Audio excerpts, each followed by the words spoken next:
मुलगा नेहमीप्रमाणे कॉलेजला निघाला. सकाळी ट्रेनमध्ये बसून जात असताना त्याला ट्रेनमध्ये धक्काबुक्की लागत होती. तर समोर त्याच्या एक हिंदी भाषिक होता. आता तो कुठला होता ते मी असं सांगू शकत नाही की तो यूपीचाच होता की कुठला होता. तो समजून गेला असेल त्याच्या कदाचित राहणीमानावरून, म्हणून तो बोलला की तो हिंदी भाषिक मुलगा होता. आणि त्याला मी सांगितलं माझ्यावर धक्का येतो आहे, म्हणून तो त्याला हिंदीतून त्यांनी सांगितलं की भाई थोडा आगे धक्का दो, मेरे ऊपर धक्का आ रहा है. तर त्याच्या बाकीचे प्रवासी होते त्यांनी डायरेक्ट त्याच्या कानाखाली मारला. आणि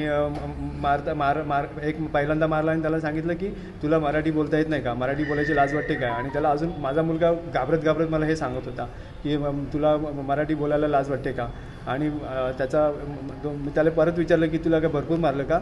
हा पप्पा ते बरेच लोक होते आणि मला घाबरवलं. मी खूप घाबरलो होतो, म्हणून मला मुलुंडला उतरायचं होतं. तर मी ठाण्याला उतरून नंतर पुढे कॉलेजला गेलो.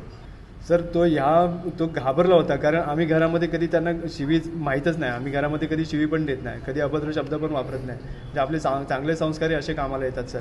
आपण ज्यांना चांगले संस्कार देतो की बाबा तू भांडण करू नको. आणि कदाचित माझ्या मुलं मी रफटप बनवायला पाहिजे होतं, म्हणजे त्यांनी पण प्रतिकार केला असता, पण त्यांनी प्रतिकार केला नाही.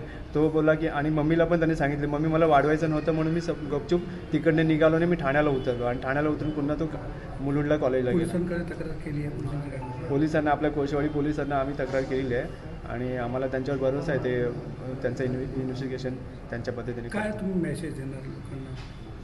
मेसेज मी हाच देणार की आता ह्या भाषेवरनं वाद होणं, मी काय पॉलिटिकल नाही आहे, मला काय पॉलिटिकल पार्टीची मला काही घेणं देणं पण नाही आहे. फक्त एवढंच सांगेन की असले प्रकार पुन्हा घडू नयेत.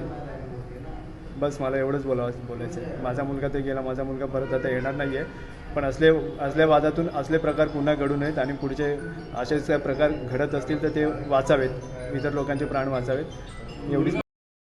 कोळशेवाडी पोलीस स्टेशन कल्याणच्या हद्दीमध्ये सहजीवन सोसायटी आहे तिसगावला. तेथे एक 19 वर्षाचा मुलगा अर्णव खरे यांनी राहत्या घरी गळफास घेऊन आत्महत्या केलेली आहे, अशी माहिती मिळाल्यानंतर आम्ही तो गुन्हा दाखल केलेला आहे, ADR दाखल केलेला आहे. त्याची हकीकत अशी आहे की त्यांच्या वडिलांनी पोलीस स्टेशनला येऊन सांगितलेलं आहे की कालच्या दिवशी ट्रेनमध्ये मुलगा जात असताना त्याचा गाडीत चढण्यावरनं गर्दीमध्ये काही मुलांशी वाद झाला आणि त्या मुलांनी मारलं. त्याच्यात तो मानसिक तणावाखाली होता. त्या कारणास्तव त्यांनी घरी येऊन आत्महत्या केली असावी, असा त्यांनी संशय व्यक्त केलेला आहे.